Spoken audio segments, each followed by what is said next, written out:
जय भवानी, जय Shivaji. Lecture 1 तुम्ही सगळ्यांनी पाहिलंच असेल आणि लेक्चर 1 पाहिल्यानंतर तुमची केमिस्ट्रीची पार्श्वभूमी, केमिस्ट्रीचं बॅकग्राऊंड हे चांगल्या प्रकारे तयार होतं. पहा, मला माहिती आहे आपण जे काही लेक्चर 1 मध्ये शिकलो त्याचा फारसा काही परीक्षांशी घेणं देणं नाही आहे, पण ठीक आहे, ते लेक्चर तुम्ही ऐकल्यानंतर एक केमिस्ट्रीचं बॅकग्राऊंड जर तुमच्या मनात तयार असेल ना, तर साहजिकच पुढे जे जे काही आपण शिकणार आहोत ते तुम्हाला चांगल्या प्रकारे समजेल. कारण आता आपण केमिस्ट्री म्हणजे काय असतं, केमिस्ट्रीची हिस्ट्री काय आहे, म्हणजे कोणत्या कालावधीपासून मनुष्याला काय काय माहिती, त्याच्यामधलं केमिस्ट्रीचं लिटरेचर आपल्याकडे काय आहे, कोणाला इंटरेस्ट असेल तर नंतर ते लिटरेचर तुम्ही घेऊन वाचू शकता. त्यानंतर आपण पाहिलं, आपण सुरुवात केली मॅटर. सांगितलं होतं केमिस्ट्रीचं उगमस्थान, केमिस्ट्रीचा सोर्स हा मॅटरपासूनच चालू होतो. आणि मग आपण या मॅटरला, मॅटर म्हणजे काय होतं, ऑक्युपाईज स्पेस अँड हॅज मास, ज्याला जागा लागते, ज्याला वस्तुमान असतं त्याला मॅटर म्हणतो. मग असं सगळं काही आहे, बरोबर. त्यात सगळ्या गोष्टींचं स्ट्रक्चर कसं आहे, संरचना कशी आहे, त्याचं कंपोजिशन काय आहे, त्याच्या केमिकल प्रॉपर्टीज, फिजिकल प्रॉपर्टीज काय आहेत, त्याच्यामध्ये जे बदल होतात मॅटरमध्ये ते कसे होतात, हे सगळं आपण केमिस्ट्रीमध्ये शिकतो. तर हे सगळं शिकण्यासाठी, चांगल्या पद्धतीने सहजरित्या शिकण्यासाठी आपण क्लासिफिकेशन करतो, वर्गीकरण करतो.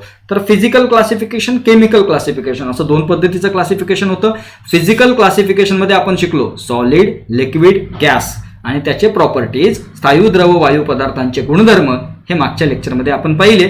आज आपण सुरुवात करतोय chemical classification of matter. Chemical classification of matter म्हणजे काय, पुन्हा तो मी चार्ट इथे घेतलेला आहे म्हणजे तुमच्या लक्षात येईल की केमिकल क्लासिफिकेशन करताना 2 प्रकारे करण्यात येते, प्युअर सबस्टन्स आणि मिक्सचर. मराठी मीडियमवाले आठवा, प्युअर सबस्टन्स म्हणजे काय, शुद्ध पदार्थ. मिक्सचर्स म्हणजे काय, मिश्रणे, बरोबर. शुद्ध पदार्थ, मिश्रणे. तर मिश्रणांचं, मिक्सचर्सचं पुन्हा क्लासिफिकेशन करण्यात येतं होमोजिनियस, हेट्रोजिनियस. होमोजिनियस म्हणजे समांगी, हेट्रोजिनियस म्हणजे विषमांगी. होमोजिनियस म्हणजे एकसंध, बरोबर. मिठाला पाण्यात टाकलं, सॉल्ट डिझॉल्व इन वॉटर, एकसारखंच होऊन जातं सगळं, एकच लिक्विड स्टेट मिळते तुम्हाला, होमोजिनियस. हेट्रोजिनियस, माती घेतली, सँड घेतली, वॉटरमध्ये टाकली तर सँड पण दिसून येईल आणि वॉटर पण दिसून येईल, 2 वेगवेगळ्या स्टेट्स दिसतील तुम्हाला, phases, solid phase, liquid phase, heterogeneous. पुढे प्युअर सबस्टन्सचं पुन्हा क्लासिफिकेशन एलिमेंट्स आणि कंपाऊंड्समध्ये करायचं. तर ते आपल्याला शिकायचं, एलिमेंट्स काय असतात, कंपाऊंड्स काय असतात, आणि नंतर पुन्हा एलिमेंट्सचं क्लासिफिकेशन मेटल्स, नॉन मेटल्स आणि मेटलॉइड्समध्ये करायचं. तर हे तर सर्व आपण शिकलेलोच आहोत ऑलरेडी 9वी, 10वी, 8वी मध्ये. धातू, अधातू, धातू सदृश मूलद्रव्ये. आज पुन्हा आपल्याला त्याची काय करायची, उजळणी करायची. तर हा चार्ट जो आहे तो मागच्या लेक्चरमध्ये पण मी एक्सप्लेन केला होता, आज पुन्हा तुमच्या डोळ्यांसमोर आणतोय जेणेकरून तुमचं चांगलं रिव्हिजन होईल आणि तुमच्या ब्रेनमध्ये, तुमच्या मेंदूमध्ये ही इमेज जी आहे ना या चार्टची ती छापली जाईल. ठीक आहे, तर आता सुरुवात करूया. सर्वात प्रथम प्युअर सबस्टन्स आणि मिक्सचर यांच्यामध्ये काय फरक आहे, यांच्यामध्ये काय डिफरन्स आहे ते आपण पाहूयात. तर पहा, प्युअर सबस्टन्सेस काय असतात. प्युअर सबस्टन्सेस ते असतात ज्यांचे कॉन्स्टिट्युएंट पार्टिकल्स हे सेम असतात. म्हणजे हायड्रोजन घ्या तुम्ही तर सगळे हायड्रोजनचेच ॲटम्स तुम्हाला दिसतील, त्यात दुसरं काही मिक्स नसेल, बरोबर. त्याला आपण काय म्हणतो, प्युअर सबस्टन्सेस. ठीक आहे. आणि मिक्सचर्समध्ये जर मी तुम्हाला सांगायला गेलं तर एक उदाहरण मी मगाशी तुम्हाला दिलं. मिक्सचरमध्ये म्हणजे काय होणार आहे, माती घ्या, पाणी घ्या, सँड इन वॉटर, वेगवेगळे दिसतात. किंवा बऱ्याचदा मिक्सचरचं एक्झाम्पल हे सुद्धा दिलं जातं, भेळ बनवा, त्या भेळमध्ये आपण वेगवेगळे पदार्थ टाकतो आणि ते वेगवेगळे तसेच राहतात. म्हणजे पहा, मिक्सचरचे जे पार्टिकल्स आहेत, कॉन्स्टिट्युएंट पार्टिकल्स, ते एकाच प्रकारचे नसतात, ते 2 or more प्युअर सबस्टन्सशी त्यांच्यापासून बनलेले असतात. म्हणजे वेगवेगळ्या पदार्थ, वेगवेगळ्या प्युअर सबस्टन्स पासून मिक्सचर बनतात आणि त्यांचा रेशो जो आहे ना मिक्स होण्याचा तो काही पण असू शकतो. तसं इथे नाहीये, इथे ना डेफिनेट केमिकल कंपोजिशन आहे. म्हणजे जेव्हा प्युअर सबस्टन्स बनतंय, प्युअर सबस्टन्स मध्ये 2 टाईप आहेत पुढे. एक आहे कोणता, एलिमेंट म्हणजे मूलद्रव्य, आणि दुसरा कोणता होता, कंपाऊंड म्हणजेच संयुगे. हे जे कंपाऊंड जेव्हा बनतील ना प्युअर सबस्टन्समध्ये तेव्हा त्यांचं केमिकल कंपोजिशन डेफिनेट असेल. केमिकल कंपोजिशन म्हणजे एकदम साधारणतः मला उदाहरण सांगायचं झालं तर समजा मी वॉटर घेतलं, H2O, तर 2 हायड्रोजन आणि 1 ऑक्सिजन हे केमिकल कंपोजिशन आहे. हे तुम्ही अख्ख्या जगामध्ये कुठेही जा, हे सगळीकडे सेमच राहील, कारण तो प्युअर सबस्टन्स आहे, तो कंपाऊंड आहे. लक्षात येतंय. इथे केमिकल कंपोजिशन डेफिनेट नसतं, कितीही ऍड करा, कसंही ऍड करा, कशाही प्रकारचं मिक्सचर बनवू शकतं. तर हा सर्वात महत्वाचा फरक आहे प्युअर सबस्टन्स आणि मिक्सचर्स मधला. प्युअर सबस्टन्स मध्ये कॉन्स्टिट्युएंट पार्टिकल सेम असतात, मिक्सर्समध्ये कॉन्स्टिट्यूएंट पार्टिकल सेम नसतात. 2 किंवा त्याच्यापेक्षा जास्त वेगवेगळ्या प्रकारचे प्युअर सबस्टन्स कोणत्याही रेशोमध्ये एकमेकांमध्ये मिक्स होतात आणि मिक्सचर बनवतात. तिसरा पॉईंट पहा, they have same properties regardless of their origin. म्हणजे आता पाण्याचंच घ्या ना, तुम्ही पाणी कुठलंही घ्या, त्याच्या प्रॉपर्टीज सेमच आहेत. असं होणार नाही की एका ठिकाणचं पाणी हे ज्वलनाला मदत करत नाही आणि दुसऱ्या ठिकाणचं पाणी हे ज्वलनाला मदत करतं, असं नाही होऊ शकत. पाण्याच्या प्रॉपर्टीज या सगळीकडे सेम आहे. हायड्रोजन गॅसच्या प्रॉपर्टीज या सगळीकडे सेम आहेत. सोडियमच्या प्रॉपर्टीज या सगळीकडे सेम आहेत. म्हणजे प्युअर सबस्टन्सच्या प्रॉपर्टी कुठेही जा, कुठलाही सॅम्पल घ्या, या सेमच असणार आहेत. पण मिक्सचरमध्ये तसं नाही, त्याच्या प्रॉपर्टीज डेफिनेट नाहीये. तुम्ही कोणत्याही रेशोमध्ये कसेही ऍड करताय तर प्रॉपर्टीज त्यानुसार त्याच्या बदलत राहतील, डेफिनेट नसतील, इनडेफिनेट असतील. पुन्हा पहा, cannot be separated bye simple physical methods. तुम्हाला जर प्युअर सबस्टन्सला सेपरेट करायचं असेल एकमेकांपासून तर सिम्पल फिजिकल मेथडने करता येत नाही, तुम्हाला केमिकल मेथडचा उपयोग करावा लागतो. तेच जर तुम्हाला मिक्सचर्सला सेपरेट करायचं असेल तर तुम्ही सिम्पल फिजिकल मेथड्सने सेपरेट करू शकता. म्हणजे फिल्ट्रेशन करू शकता, हँड पिकिंग हाताने सुद्धा सेपरेट करू शकता, डिस्टिलेशन करू शकता, क्रिस्टलायझेशन करू शकता. या सगळ्या गोष्टी आपण इथे घडवून आणू शकतो. डिस्टिलेशन काय असतं, क्रिस्टलायझेशन काय असतं, पुढे आपण केमिस्ट्रीमध्ये पाहणार आहोत. पण त्या फिजिकल मेथड्स आहेत ज्याने आपण सेपरेट करू शकतो. तर साधारणतः काय लक्षात ठेवायचं आहे प्युअर सबस्टन्स आणि मिक्सचर्समध्ये? प्युअर सबस्टन्स एकाच प्रकारचे पार्टिकल, मिक्सचर्स वेगवेगळ्या प्रकारचे पार्टिकल असतील. Pure substance definite chemical composition, mixtures indefinite chemical composition. Pure सबस्टन्समध्ये properties are same everywhere, mixtures properties can get changed. Pure substances cannot be separated by physical method. साध्या भौतिक पद्धतीने त्यांना सेपरेट करता येत नाही, वेगवेगळे करता येत नाही. तुम्हाला एका ग्लासामध्ये पाणी दिलं आणि सांगितलं पाण्याचे सगळे मॉलिक्युल्स वेगवेगळे करा, साध्या पद्धतीने नाही करता येणार, बरोबर. पण तेच मिक्सचरमध्ये जर तुम्हाला समजा भेळ दिली बनवून तर त्यातून शेंगदाणे बाजूला काढायला सांगितले, काढता येतील, हँडपिक लगेच काढता येतील ना. तर ते मिक्सचर आहे. पहा एक्झाम्पल्स काय आहेत. कोणताही प्युअर मेटल, मेटल म्हणजे लोखंड घ्या, आयन, संज्ञा काय आहे त्याची, सिम्बॉल काय, Fe. कॉपर घ्या, Cu. ॲल्युमिनियम घ्या, Al. सगळे. गोल्ड घ्या, सिल्वर, सिल्वर घ्या, Ag. गोल्ड घ्या, Au. असे बरेचसे मेटल्स आहेत. डिस्टिल वॉटर आहे, H2O.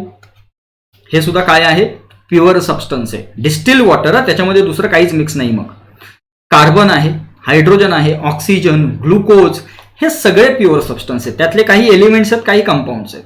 पण मिक्सचर्सचे एक्झाम्पल पहा, एअर. एअरमध्ये विविध प्रकारचे गॅसेस हे मिक्स झालेले आहेत. हायड्रोजन गॅस मिक्स आहे, ऑक्सिजन गॅस मिक्स आहे, वेगवेगळ्या प्रकारचे. सिमेंट, कॉन्क्रीट मिक्सचरच आहे. शुगर सोल्युशन, शुगर पण आहे, पाणी पण आहे, दोन वेगवेगळ्या गोष्टी मिक्स केलेल्या आहेत, बरोबर. तर ते सुद्धा मिक्सचर आहे. सॉल्ट सोल्युशन, सॉल्ट आणि शुगर दोन्ही एकत्र घ्या, ते पण तुमचं मिक्सचरच होतंय. ऑइल आणि वॉटर दोन्ही लिक्विड लिक्विड आहे, पण दोघे एकमेकांमध्ये मिक्स होत नाही. मिक्स होत नाही म्हणून ते हेट्रोजिनियस आहे, ते आपण पुढे पाहूया. पण ऑइल इन वॉटर हे सुद्धा एक पद्धतीचं मिक्सचर आहे. तर हा डिफरन्स आहे दोघांमधला, प्युअर सबस्टन्स आणि मिक्सचर मधला.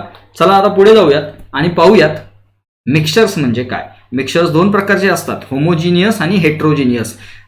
समांगी मिश्रणे आणि विषमांगी मिश्रणे. ठीक आहे, उदाहरणावरून आपण समजून घेऊयात. सॉल्ट सोल्युशन घेतलं म्हणजे तुम्ही मीठ घेतलंय, पाण्यामध्ये टाकलंय. You are putting sodium chloride common salt in water. तर काय होईल, ते जे सॉल्ट आहे ते वॉटरमध्ये डिझॉल्व्ह होऊन जाईल, कारण ते सॉल्युबल आहे, कारण तो आयोनिक कंपाऊंड आहे. ठीक आहे, त्या वेगळ्या गोष्टी राहिल्या. आपल्याला माहिती आहे ते डिझॉल्व्ह होतं. मग डिझॉल्व्ह झाल्यानंतर, विरघळल्यानंतर आपल्याला कळून येत नाही की त्यात मीठ आहे की नाही आहे, बरोबर ना. म्हणजे काय झालं, ते समांगी झालं. मिठाचे जेवढे कण होते, सॉल्टचे जेवढे पार्टिकल होते, ते पूर्णपणे थ्रू आउट युनिफॉर्मली मिक्स झाले. ते जे कंपोनेंट्स होते सॉल्टचे जे कण होते, पार्टिकल्स होते, ते युनिफॉर्मली मिक्स झाले. आता आपल्याला दिसतही नाहीयेत, आपल्याला ओळखूच येत नाहीयेत. म्हणजे आधीचं पाणी आणि आताचं सॉल्ट सोल्युशन यांच्यामध्ये फरक करता येणार नाही बघून. याचा अर्थ ते समांगी मिश्रण झालं, होमोजिनियस झालं. म्हणजे याला काय म्हणू शकतो आपण, only one phase. Only one phase, एकच दिसते लिक्विड फेज आणि एकच दिसते. आता इथेही दोन लिक्विड, इथे पण बघा दोन लिक्विड्स आहेत. हा पण लिक्विड आहे, हा पण लिक्विड आहे, म्हणजे इथे आपण ऑइल इन वॉटर घेतलंय. समजा हे ऑइल आहे आणि हे वॉटर आहे, इथं पण दोघांची लिक्विड फेज आहे, पण आपल्याला दोघे वेगवेगळे दिसून येतील. म्हणजे इथे काय असणार आहे, डिफरंट फेजेस असणार आहे, डिफरंट फेजेस जे आपल्याला वेगवेगळे दिसून येतील, सदृश्य असतील. उघड्या डोळ्यांनी आपण पाहू शकतो की ऑइल वेगळं दिसतंय, वॉटर वेगळं दिसतंय, याचा अर्थ ते विषमांगी आहेत. याचा अर्थ components are not mixed uniformly throughout. Oil वॉटरमध्ये मिक्स नाही झालंय, म्हणून त्याला काय म्हणायचं आपण, डिफरंट. हेटरो म्हणजे डिफरंट, होमो म्हणजे सेम. या शब्दांचाच अर्थ घ्या ना. होमो म्हणजे सेम, सारखे. हेटरो म्हणजे वेगवेगळे, म्हणजे डिफरंट. तर त्याच्यावरून तुम्ही अंदाज बांधू शकता की कोणतं मिक्सचर हे होमोजिनियस मिक्सचर आहे, कोणतं मिक्सचर हे हेट्रोजिनियस आहे. समजा मी तुम्हाला सांगितलं भेसळयुक्त गहू, भेसळयुक्त गहू म्हणजे गव्हामध्ये दगड टाकलेले छोटे छोटे, तर ते हेट्रोजिनियस होईल, कारण ते तुम्हाला दिसून येईल. दगड वेगळे असतील, गहू वेगळे असतील. सँड इन वॉटर आहे, हे सुद्धा एक्झाम्पल आहे. याच्यामध्ये सँड वेगळी दिसून येईल, पाणी वेगळं दिसून येईल. शुगर सोल्युशन, साखर एकदा त्यात मिक्स झाली युनिफॉर्मली थ्रू आउट, विरघळली की समजूनच येणार नाही. एकाच प्रकारचं, समांगी, होमोजिनियस.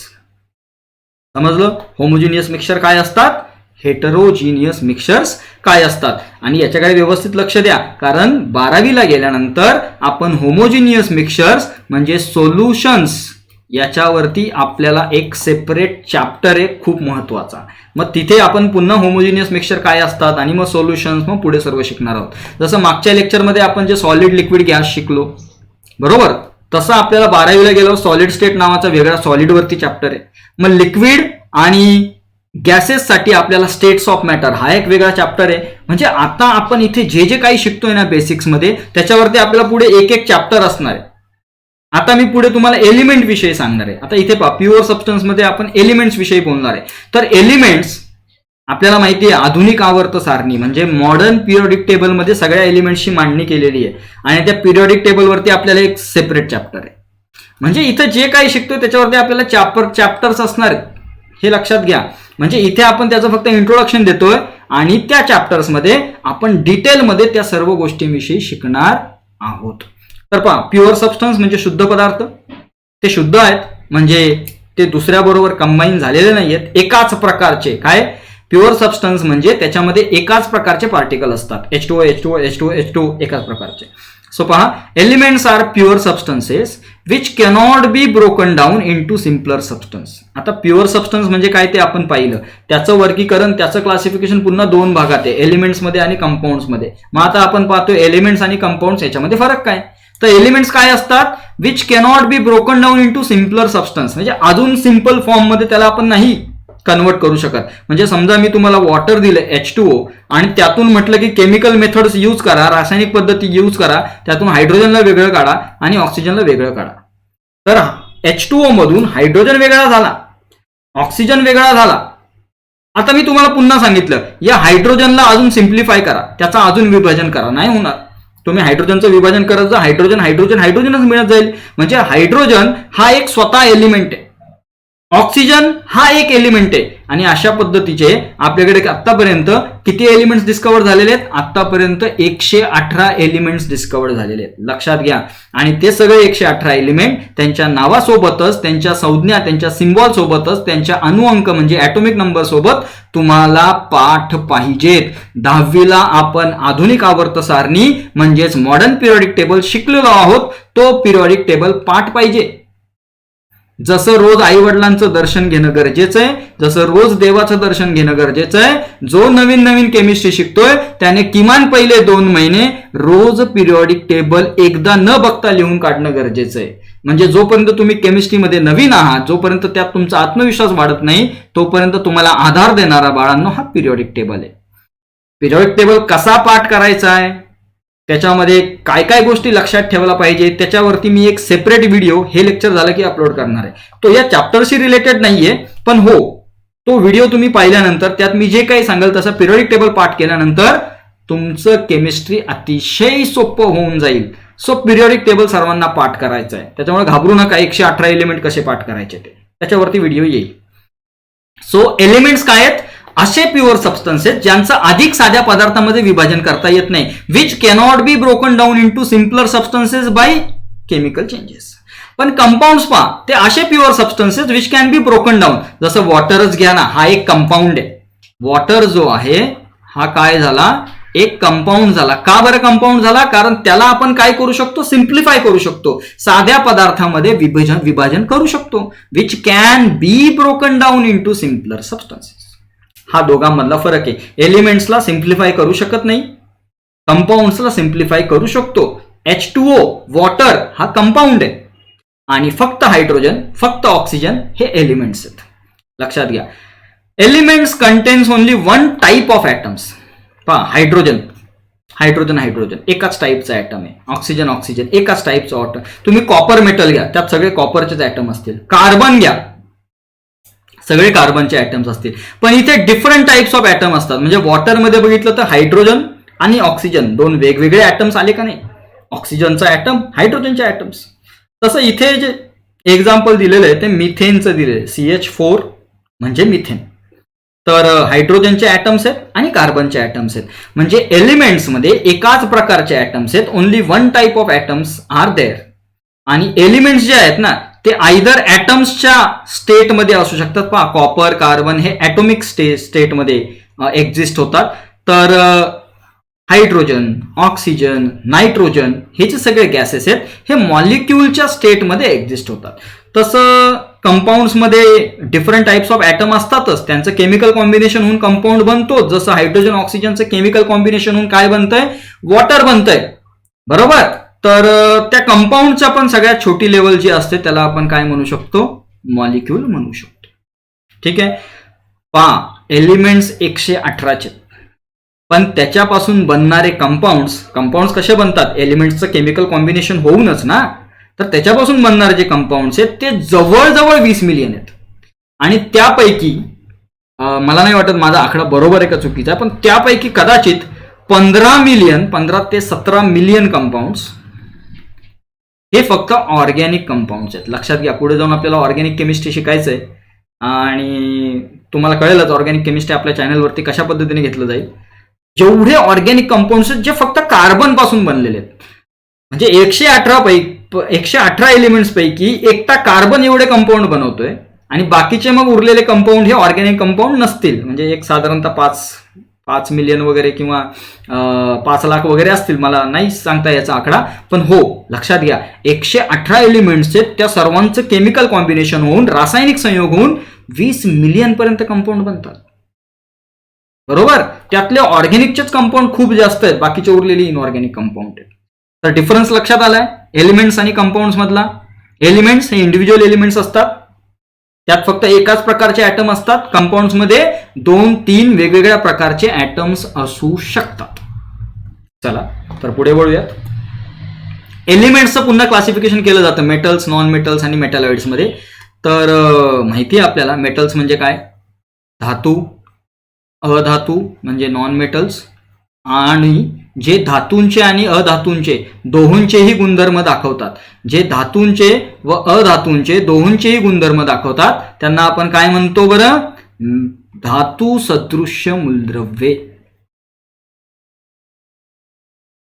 मेटॅलॉइड्स, बरोबर. तर धातू काय असतात, ज्यांना चकाकी असते, जे लश्चरत आहे, जे कंडक्टर्स आहेत, हीट आणि इलेक्ट्रिसिटीचे कंडक्टर्स आहेत. त्याच्यानंतर जे डक्टाईल आहेत, डक्टाईल म्हणजे काय, तन्यता, मराठीमध्ये त्याला तन्यता म्हणतात. लश्चरसला मराठीमध्ये चकाकी म्हणतात. कंडक्टर्सला मराठीमध्ये वाहक म्हणतात, सुवाहक. आणि मॅलेबल म्हणजे याला म्हणतात वर्धनीय.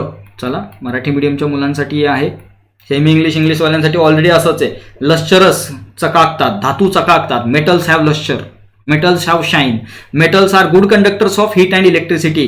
धातू जे आहेत ते उष्णतेला आणि विजेला, विद्युत प्रवाहाला चांगल्या प्रकारे त्याचं वहन करू शकतात. डक्टाईल म्हणजे तन्यता, त्यांना ओढून तारा बनवता येतात, सोन्याची चेन, लोखंडाची चेन. मेलॅबल म्हणजे वर्धनीय, म्हणजे त्यांना जर ठोकलं, धातूंना जर बीट केलं तर त्यांच्यापासून पत्रे, शीट्स बनवू शकतात.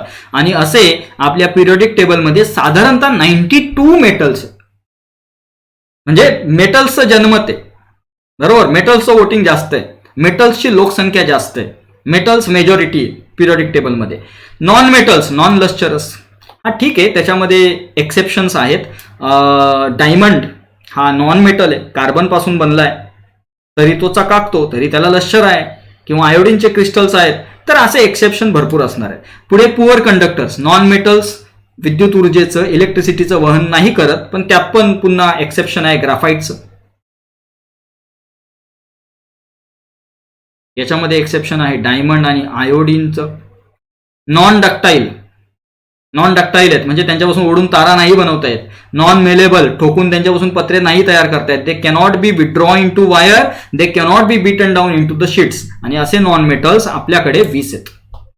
पिरियडिक टेबल आधुनिक आवर्त सारणी जर तुम्ही पाहिली तर डाव्या बाजूला सगळे मेटल्स आहेत आणि छोट्याशा उजव्या बाजूला सगळे नॉन मेटल्स आहेत. आणि दोघांच्याही मध्ये एक झिगझॅग लाईन आहे, ज्याच्यामध्ये धातू सदृश्य मूलद्रव्य म्हणजे मेटॅलॉइड्स आहेत. आणि याच्या ज्या प्रॉपर्टीज आहेत ना, त्या मेटल्स आणि नॉन मेटल्स या दोघांच्या मध्ये आहेत, म्हणजे इंटरमिजिएट आहे. सो त्याची डेफिनेशन आपल्याला माहिती आहे. जी मूलद्रव्ये धातू व धातू दोहोंचेही गुणधर्म दाखवतात त्यांना मेटॅलॉइड्स म्हणतात, त्यांना धातू सदृश्य मूलद्रव्ये म्हणतात.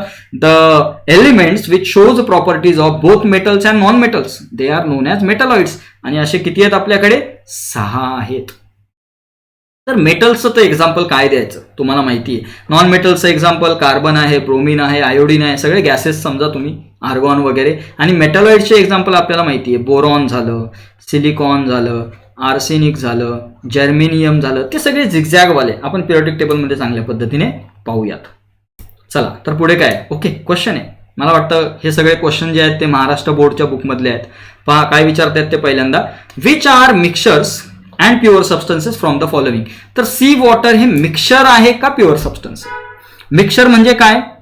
2 किंवा त्याच्यापेक्षा जास्त अधिक प्युअर सबस्टन्सेस एकत्र येतात आणि मिक्सचर बनवतात. तर सी वॉटरमध्ये आपल्याला माहिती कॉमन सॉल्ट आहे, पाणी आहे, किंवा इतर प्रकारचे अजून सॉल्ट्स असू शकतात. तर हे काय झालं? मिक्सचर झालं. सी वॉटर मिक्सचर आहे. गॅसोलिन ना, हे सुद्धा मिक्सचर आहे. याच्यामध्ये काय करतो आपण? डिफरंट हायड्रोकार्बन्स, वेगवेगळे हायड्रोकार्बन्स घेतो आणि गॅसोलिन बनवतो. तर डिफरंट सबस्टन्स मिक्स झालेच ना गॅसोलिन. स्किनमध्ये सुद्धा ओके, स्किन सुद्धा मिक्सचर आहे, कारण स्किनमध्ये सॉलिड लिक्विड बरेचसे पदार्थ मिक्स होतात आणि मग स्किन बनते. रस्टी नेल म्हणजे गंजलेला खिळा. तर गंजलेल्या खिळ्यामध्ये पहा लोखंड तर आहेच, आयन तर आहेच, प्लस त्याच्यासोबत आयन ऑक्साईड पण आहे. झालं ना मिक्सचर, 2 वेगवेगळे पदार्थ आले ना, मिक्सचर आहे. नोटबुक पेज हे सुद्धा मिक्सचर आहे.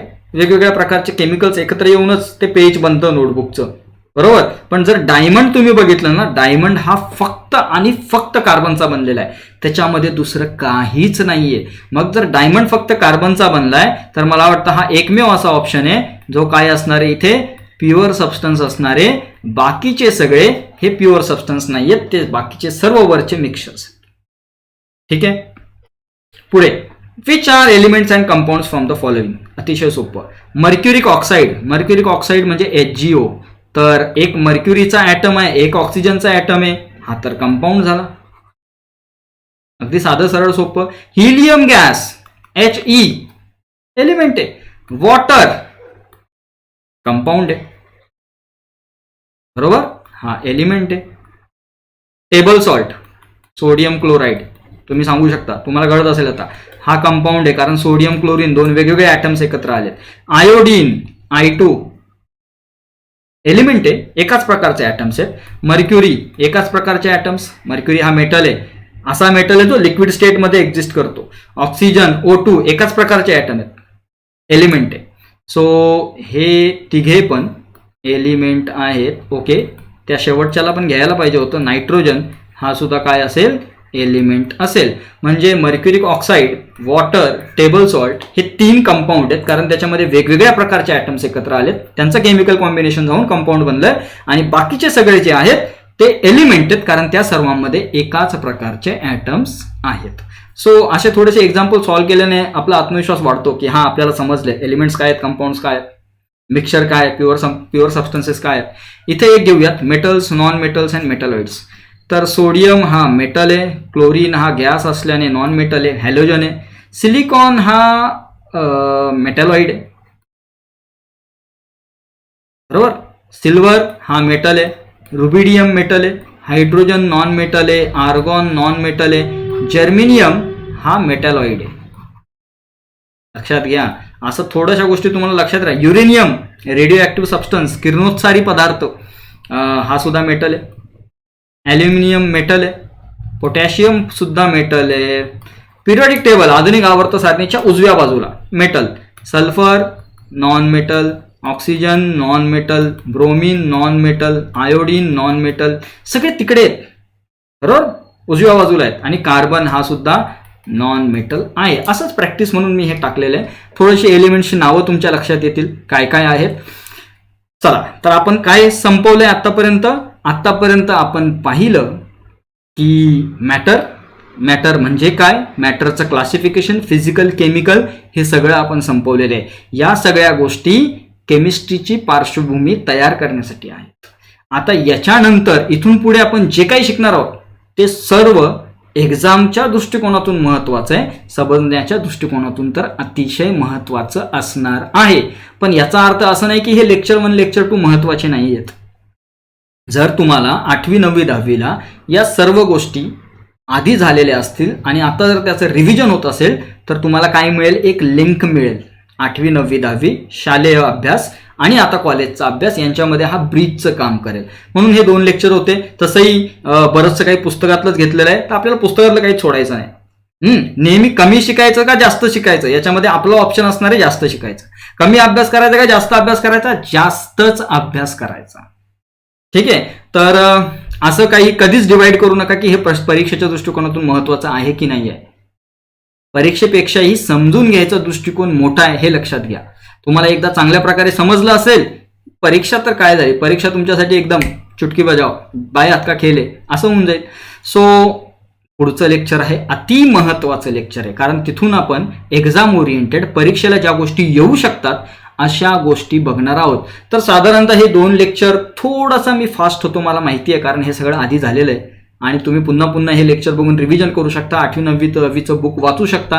आणि मला आता असं वाटतं की बरेचसे शब्द हे मी इंग्लिशमधले मराठी मीडियमच्या मुलांसाठी मराठीत सांगितलेत. पुढच्या लेक्चरमध्ये पण मी सांगत जाईल. आणि जिथे कुठे नसतील कळत तुम्हाला तर प्लीज कमेंट बॉक्सचा यूज करा बरोबर, कारण मी ऑलरेडी सांगितलंय ही लेक्चर सिरीज इंग्लिश हिंदीमध्ये करता आली असती, पण आपण जाणून बुजून हिला मराठीत करतोय, कारण मी एक असा व्यक्ती आहे ज्याला मराठीचा अभिमान आहे, ज्याला केवळ मराठी मुलांना शिकवण्यात रस आहे. असं नाही की इतर मुलांना नाही शिकवायचंय, पण एक असतं ना आपलं एक विशेष प्रेम असतं. म्हणजे मराठी भाषेत शिकवायचं आपलं प्रेम आहे ते आहेच. जिथे मी कामाला आहे तिथे मला इंग्लिशमध्ये शिकवावं लागतं, इतर ठिकाणी जेव्हा क्लासेसमध्ये जातो शिकवायला तेव्हा तिथे हिंदीत शिकवावं लागतं, पण प्रेम हे मराठी भाषेतच आहे. मग म्हणून माझे असे विचार होते का नाही मराठी भाषेत. तर एका मराठी माणसाने मराठी भाषेत ही लेक्चर सिरीज चालू केलेली आहे.